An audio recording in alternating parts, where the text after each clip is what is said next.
pero aquí la agonía es vencida por el amor. Tratemos finalmente de penetrar más en el corazón de Cristo,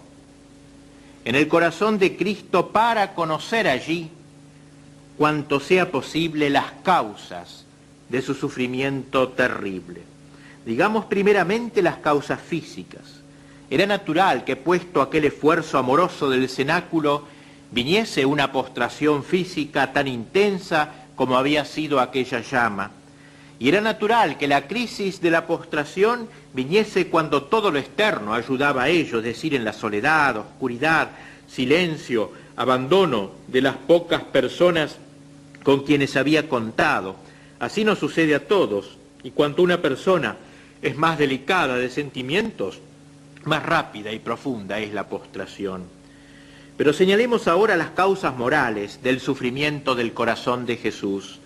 La primera fue el sentirse pecador, o como dice más expresivamente San Pablo, sentirse pecado, él que no había cometido ningún pecado.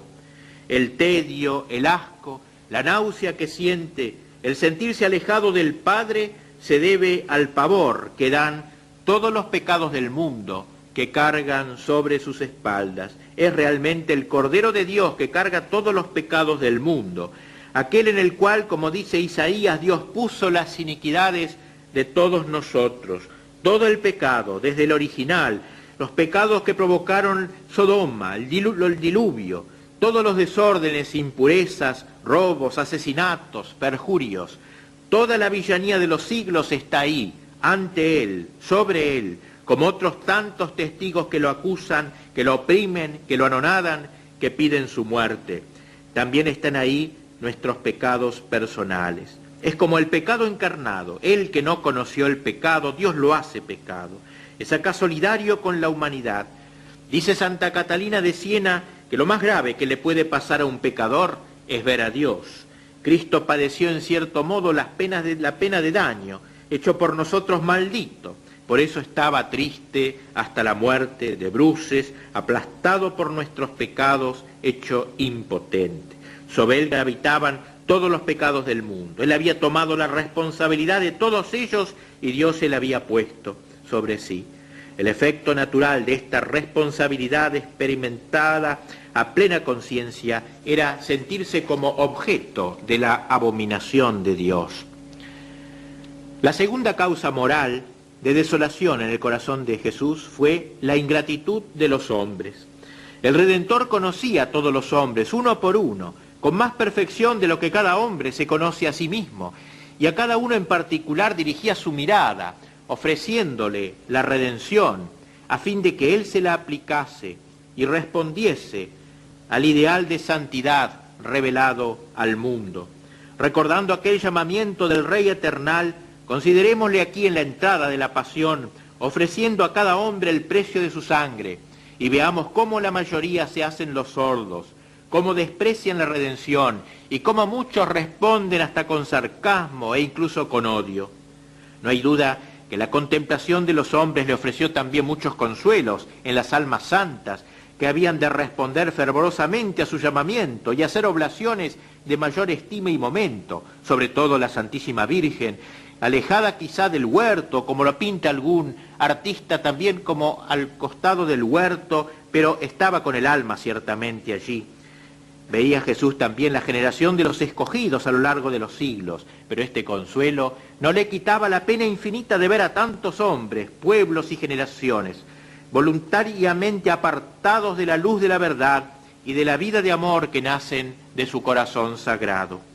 2 veces sabemos que Jesús se puso a llorar delante de Jerusalén, porque no quiso conocer el día de la divina visitación, pues que lágrimas no le arrancaría la contemplación del mundo, redimido por su sangre y obstinado en su perdición. La tercera causa moral de desolación para el corazón de Cristo es la Santa Iglesia. La Iglesia que es su esposa, esa Iglesia que nacería de su costado abierto por la lanza de la cruz.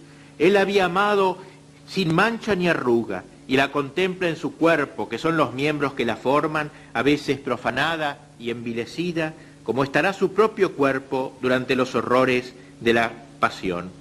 En esta contemplación dolorosa se le presentan al corazón de Cristo los martirios particulares de los pecados de la jerarquía, del sacerdocio, de los institutos religiosos y de todas aquellas almas que están especialmente consagradas a Dios, particularmente los miembros más allegados a su corazón. Si me hubiesen llenado de maldiciones, enemigos, lo hubiera sufrido con paciencia, dice el Salmo, mas tú, hombre, que aparentaba ser otro yo, mi guía y mi amigo. Esta terrible amargura comenzará pronto con el beso traidor de Judas, con un beso amigo, entregas al Hijo del Hombre, y las quejas que de cuando en cuando dejará oír el corazón de Jesús en el transcurso de los siglos insistirán cada vez más en este punto doloroso más que todas las otras penas. La cuarta y principal causa del martirio interior del corazón de Cristo es el abandono del Padre Celestial. Él había hecho ya voluntariamente el milagro de impedir que llegasen a la humanidad las consoladoras influencias que naturalmente habían de derivar de la divinidad.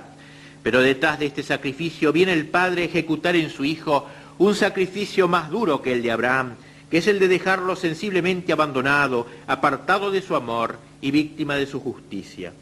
En coloquio con Santa Margarita de Alacoque, el Sagrado Corazón le dijo: en el huerto fue donde sufrí interiormente más que en todo el resto de mi pasión, viéndome en total abandono del cielo y de la tierra, cargado de todos los pecados de los hombres.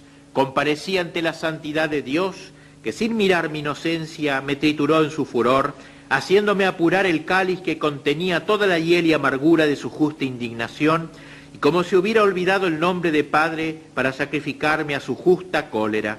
No hay criatura ninguna que pueda comprender la inmensidad de los tormentos que entonces sufrí. Miremos pues al corazón de este Cristo. En esta contemplación conviene que nos echemos a fondo a la lucha, a la agonía. Eso significa agonía, lucha, que nos propone San Ignacio como propio de la pasión. Mirar este corazón de Cristo y comenzar, dice San Ignacio, con mucha fuerza a esforzarme, a doler, tristar y llorar, y así trabajando, todo para llegar a sentir dolor con Cristo doloroso, quebranto con Cristo quebrantado, lágrimas, pena interna de tanta pena que Cristo pasó por mí. Esto debe ser una especie de imitación de la agonía activa y pasiva de Cristo, apropiarme cada día más de la agonía del Señor. También nosotros en la vida experimentaremos tedio de nosotros mismos, faltas siempre repetidas, virtudes que nunca acabamos de adquirir, naturaleza que se resiste a la espiritualización, tedio en la oración, aburrimiento, monotonía, falta de interés por la vida. Si no fuéramos cristianos quizás no lo sentiríamos, nos distraeríamos entre comillas, pero acá recordemos el conmigo de la meditación del reino, venir conmigo, acompañarme en el tedio. Muchas veces sentiremos también tristeza, sensación de derrumbe. Jesús nos evade de la tristeza. Tampoco nosotros debemos contentarnos con buscar consolaciones sensibles, sino en ese momento de tristeza unirnos con Cristo, el conmigo de Jesús, acompañarlo en la tristeza para luego seguirlo en el gozo. También en la vida sentiremos soledad, pero en cierta manera la soledad nunca es absoluta, porque Cristo nos asegura también del conmigo. Será siempre una soledad de Dios con Cristo. Jesús nos enseña, pues, el único remedio para las grandes tribulaciones. No es otro que la oración. Y terminada su oración, terminada su agonía, Jesús se levanta como un atleta y, como dice el Evangelio de San Marcos, exclama: levantaos, vamos, he aquí que llega el que me entregará.